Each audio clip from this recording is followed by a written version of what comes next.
Halo,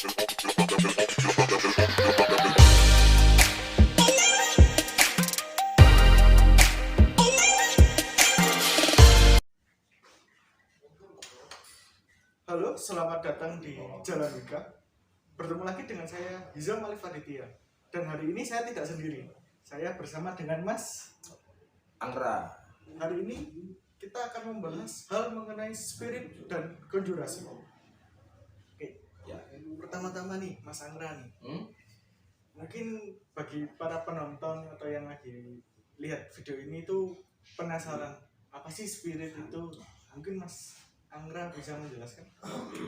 Jadi secara umum ya, secara umum memang spirit itu kan bahasa Inggris, artinya roh atau makhluk gaib. Kemudian di Indonesia ini spirit itu digunakan untuk ke hal-hal lebih kayak makhluk gaib tapi yang non jin, selain jin.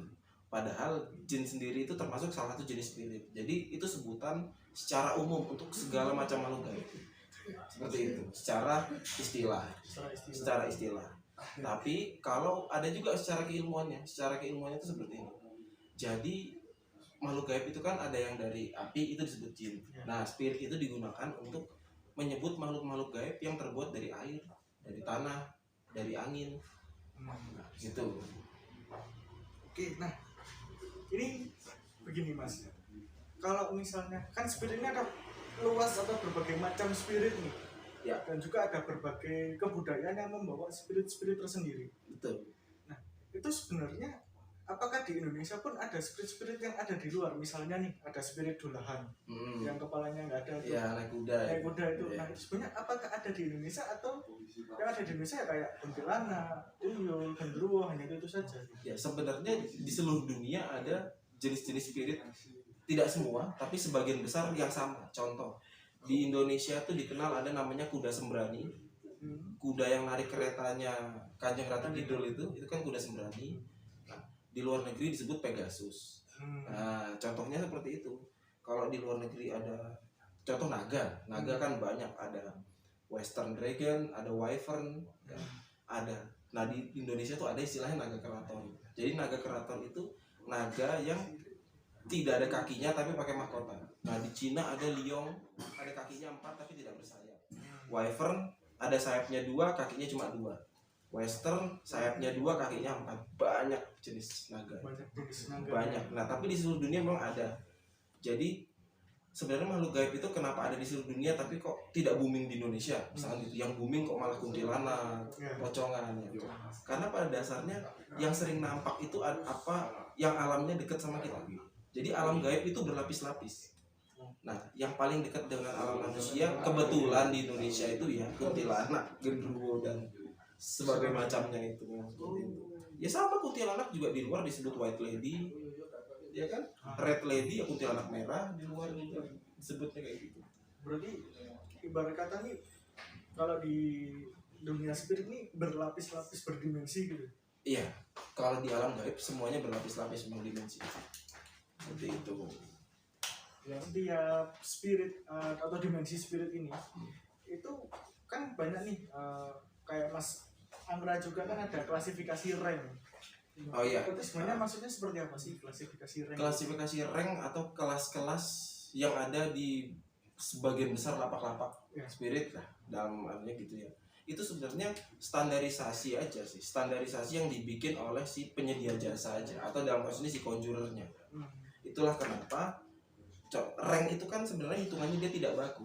Contoh, misalkan bisa aja di lapak A, misalkan contoh suatu spirit A gitu ya. Nah, di lapak A spirit A ini dimasukkan ke dalam kelas B.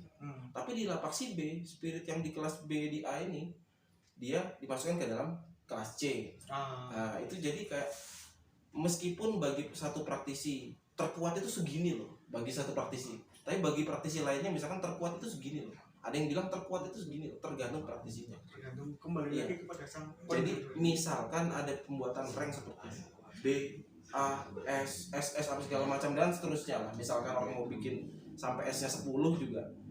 Tapi itu tidak menyimbolkan kekuatannya sebenarnya. Itu menyimbolkan seberapa kuat si conjurer itu mampu mengkonjur si spirit ini. Gitu. Nah, ini jadi agak menarik.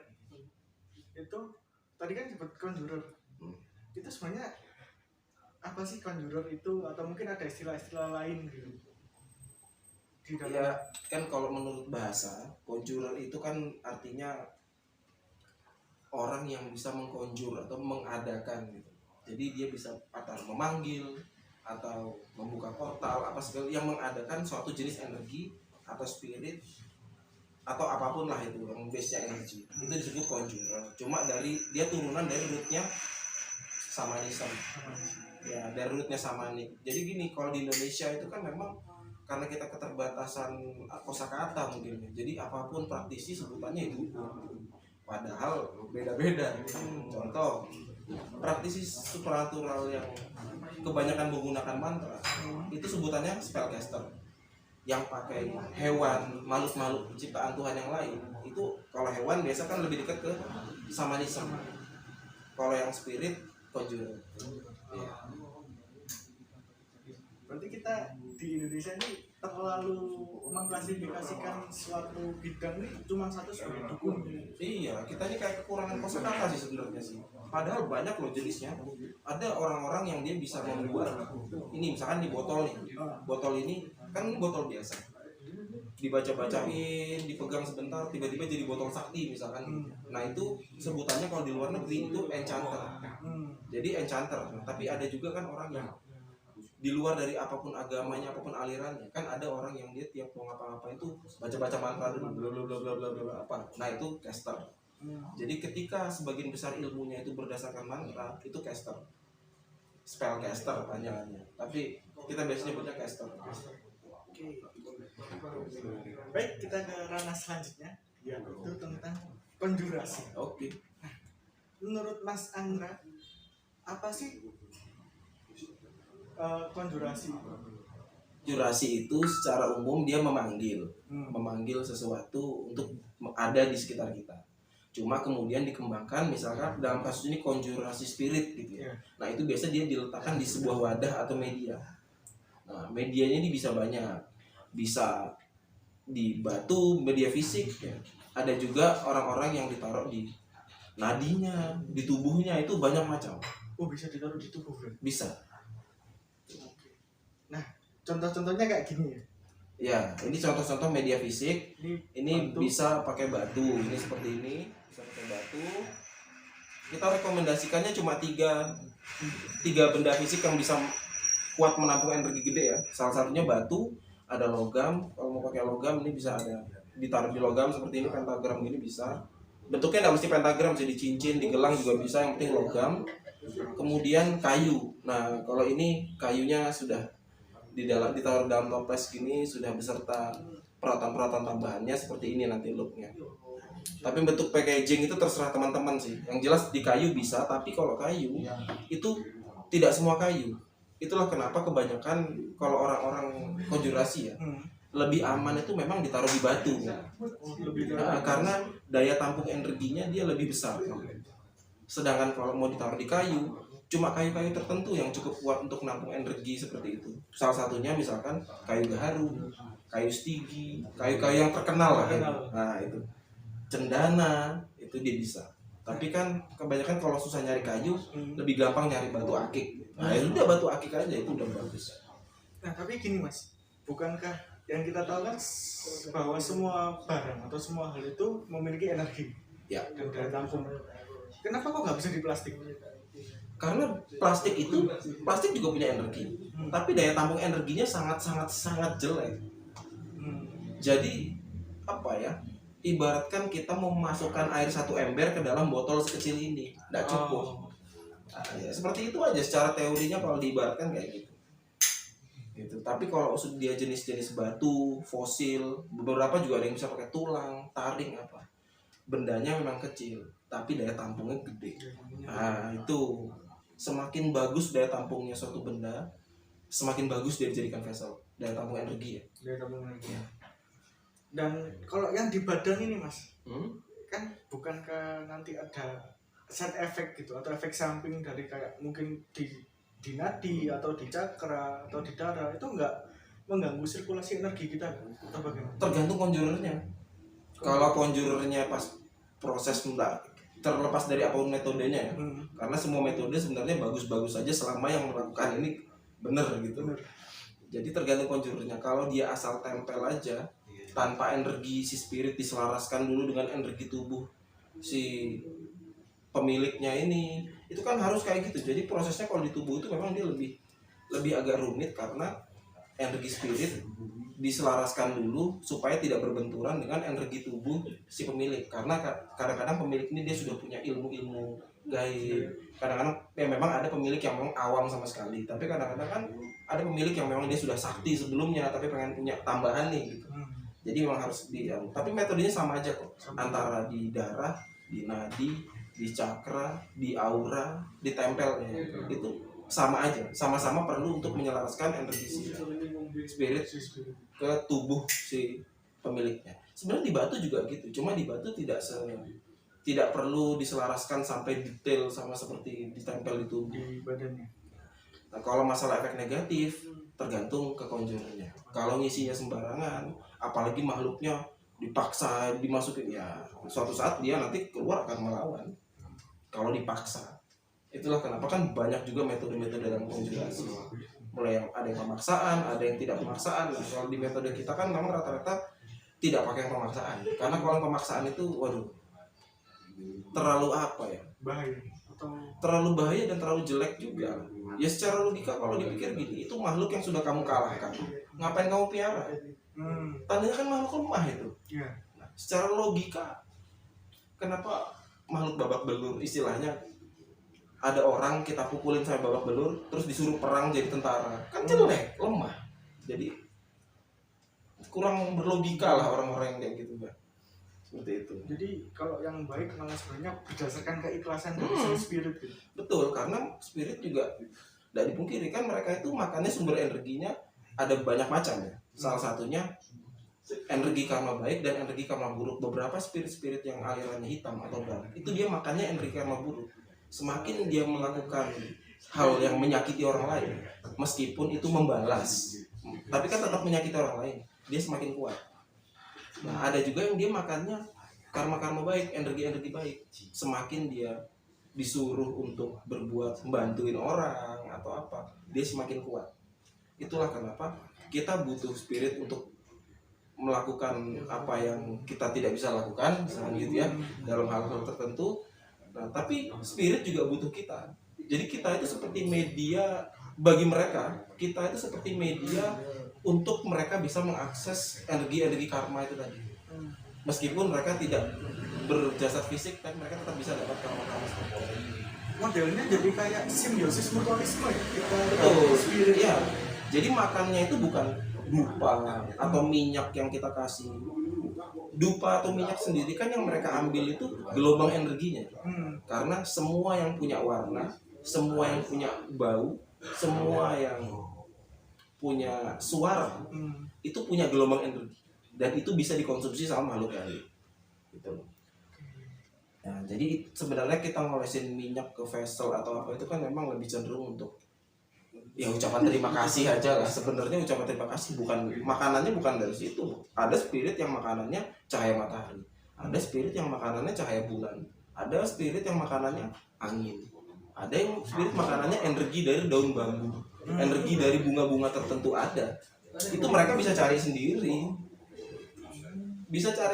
Kita itu tidak ngasih makan mereka. Kita tuh sebenarnya cuma ya ucapan terima kasih aja. Yang kita butuhkan dari mereka adalah mereka melakukan apa kebutuhan kita. Yang mereka butuhkan dari kita adalah mereka butuh akses ke energi karma itu tadi. Ibaratkan manusia kalau dia berbuat baik dia dapat pahala, berbuat buruk dia dapat dosa. Itu kan energi sebenarnya, dosa sama pahala yang nempel di tubuh kita. Tapi kita nggak bisa lihat karena kita makhluk fisik gitu. Nah kalau di alam gaib energi itu ada wujudnya dan bisa dikonsumsi. Dia menambah kekuatan kita, entah itu kekuatan jahat atau kekuatan baik.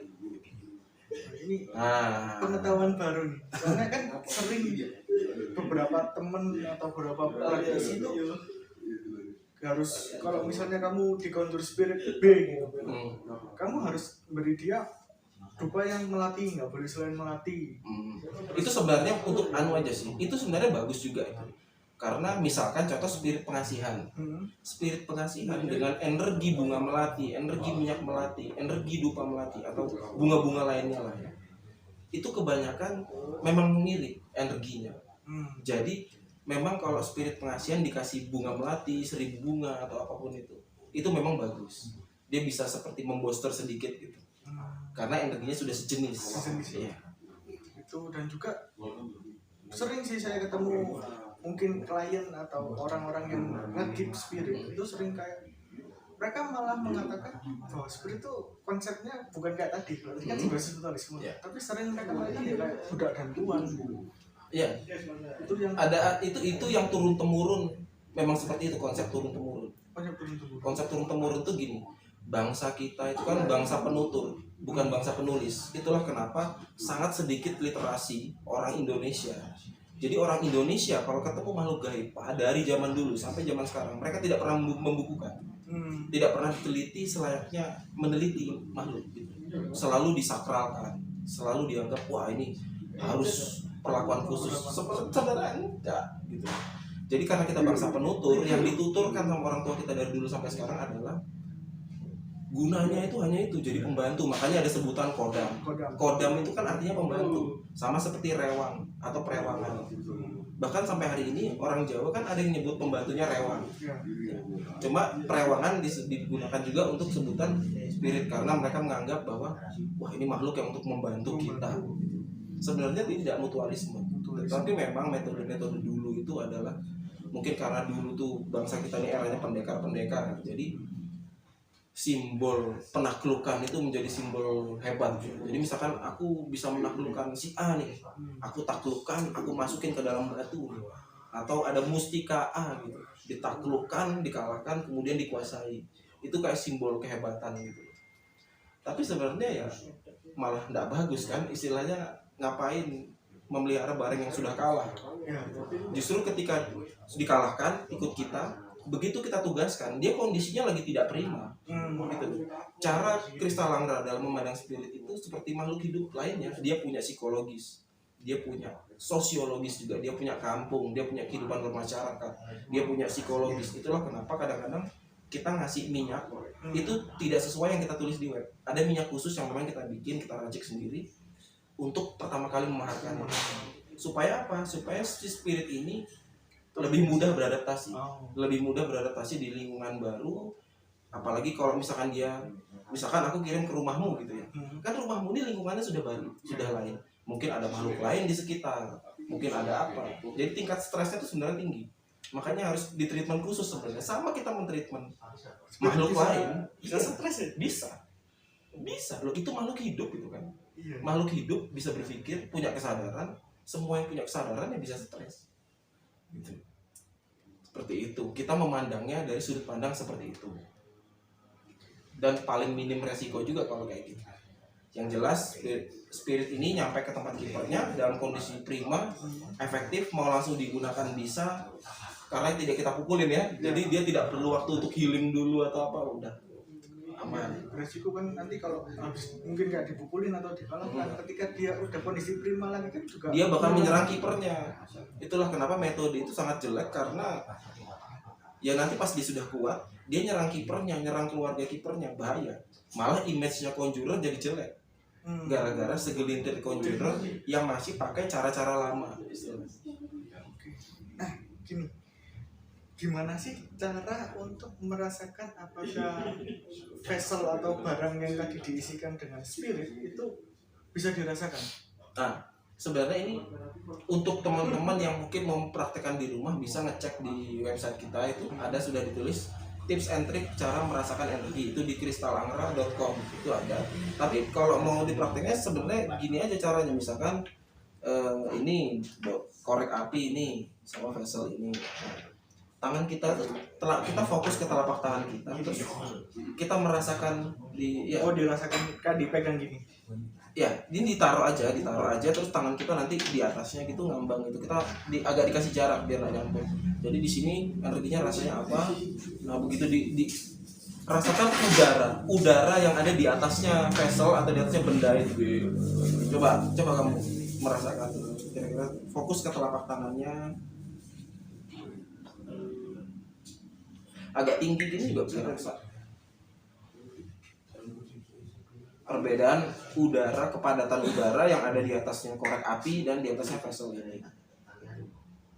Meskipun itu kembali lagi ke kepekaan masing-masing ya, tapi 80% itu biasa gitu. Saya rasa ya malah korek api ya kayak biasa sih, kayak ada apa-apanya. Tapi kalau yang di batunya itu awal rasanya berat, dingin, terus ada kayak listrik statis. Ada listrik statis, iya. Jadi kayak komposisi udaranya itu lebih padat gitu, lebih ada rasa. Ya itu. Ada juga beberapa orang yang ngerasainnya itu dengan cara digenggam. Jadi kayak semacam vessel ini digenggam gitu, dirasakan tangannya. Cuma aku kurang merekomendasikan cara ini, bisa tapi kurang direkomendasikan soalnya kadang-kadang ada rasa denyut nadi, rasa berdetak gitu. Tapi itu disebabkan oleh ada jalur darah kita yang ketutup. Jadi dia tangan kita berasa deg-deg. Nah, kalau itu makanya kurang akurat. Lebih akurat sih kalau bagiku. Itu merasakan ketebalan udara di atasnya. Karena orang awam pun bisa ya. Iya, bisa. Makanya itu tips and trick energi untuk memang sebenarnya itu untuk orang awam sih. Kalau yang sudah pro kan disuruh terawangan aja gitu. Ya, nanti kan ada nih di bawah untuk bisa lihat di websitenya Mas Angra. Iya, boleh. Karena di website kita juga banyak ngasih artikel-artikel yang menjelaskan tentang hal-hal seperti itu, tata cara proteksi, tata cara apa, yang memang dia free untuk di-share ke siapapun silahkan. Yang pokoknya jangan dijual lagi gitu ya. Itu kan sudah free. Lebih baik dimanfaatkan aja masing-masing, jangan malah diposting di tempat lain terus ditakin harga 50.000. Jangan, kasihan, biarin orang-orang juga tahu gitu. Gitu. Ini menarik dari tentang spirit tadi, lalu konjurasi, cara, dan ini juga mengenai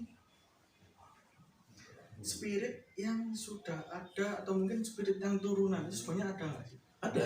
Kayak ada orang nih gitu, terus ada yang nerawang, kamu punya bawaan atau punya spirit nih dari kakekmu, dari mbahmu. Ada, begitu ada, sangat ada, apalagi di Indonesia ya, banyak banget kalau di Indonesia kayak gitu. Itu sebenarnya konsepnya gimana, Mas? Itu kita nggak pernah tahu sih sebenarnya. Zaman dulu itu apakah orang tua kita dulu itu melakukan konjurasi atau dikasih sama temannya yang konjurer atau datang sendiri, banyak faktor. Cuma setelah aku tanya ke orang-orang apa segala macam, memang sebagian besar itu ikut dari pusaka keluarga. Jadi misalkan zaman dulu buyut-buyut di atas itu dia punya pusaka keris, dia punya senjata-senjata tertentu, punya cincin-cincin aksesorisnya dia tertentu yang dia dapatkan secara gaib atau yang memang dikasih sama orang yang ngerti pada zaman dulu. Kemudian dia rawat sampai sekarang sehingga penjaganya itu ikut. Jadi meskipun dia sudah meninggal, dia ikut keturunan-keturunannya. Tapi pun tidak semua. Jadi misalkan nih orang si kakek ini punya, si bapak ini punya pegangan, dia punya anak 5 misalkan, itu tidak turun ke semuanya. Salah satu nanti dilihat yang mana, yang kalau dari segi keilmuan ya, yang mana DNA-nya paling mirip sama kiper yang terdahulu, yang mana DNA-nya paling mirip sama bapaknya misalkan. Sampai ke DNA ya? Loh, DNA karena dari DNA nanti ciri khas energi manusia beda-beda karena ngikutin DNA-nya. Menarik. Loh, dia emang begitu. Bisa untuk video selanjutnya nih. Emang begitu. Itulah kenapa sampai sekarang hari ini di keraton-keraton ada yang kemarin aku cerita itu mau nempa tombak dicampur dengan rambut kita dulu. Biar apa? Biar energinya si besi ini, energinya baja ini sudah mengandung DNA kita. Mau keturunan kita berapapun bisa tes DNA kok sekarang udah modern. Jadi keturunan itu tidak bisa hilang. Kalau zaman dulu kan pakai tata cara gaib. Jadi kayaknya kamu ini masih ada keturunan dari bapak siapa, atau kayaknya kamu ini masih ada keturunan dari raja mana. Misalnya kalau dulu kan pakai gaib. Kalau sekarang sudah tes DNA aja. Caranya sama, cuma sekarang lebih bisa dibuktikan secara saintifik. Itu. Nah, dia nanti ngikutnya di situ. Makanya ini ada pegangannya kakekku tapi turunnya ke aku, tidak turun ke kakakku, misalkan gitu ya kan. Banyak tuh yang cerita-cerita kayak gitu ya, berarti DNA-nya dia lebih dekat ke kakeknya, termasuk diabetes menurut karena DNA itu. Makanya jangan senang dulu Anda yang sakti-sakti ya, jangan senang dulu. diabetes, jantung koroner. Nah, jangan senang dulu. Oke, nah ini sebelum kita menutup video kali ini Ya. untuk segmen spirit dan konjurasi, ada nggak sih saran atau wejangan untuk Mas Angra kepada penonton yang mungkin dia punya spirit, entah dia yang mau belajar spirit?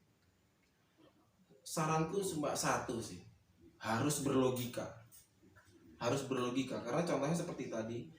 Jadi yang mustika sudah dipukulin dulu penjaganya, mustikanya ditarik, terus mustikanya dijual puluhan juta gitu.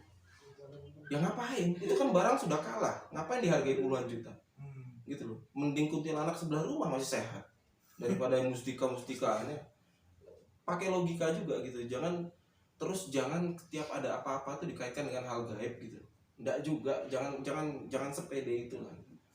Kadang-kadang kita sakit tiba-tiba ada enak badan ya karena perubahan musim gitu. Positive thinking aja, jangan apa-apa dikaitkan dengan gaib.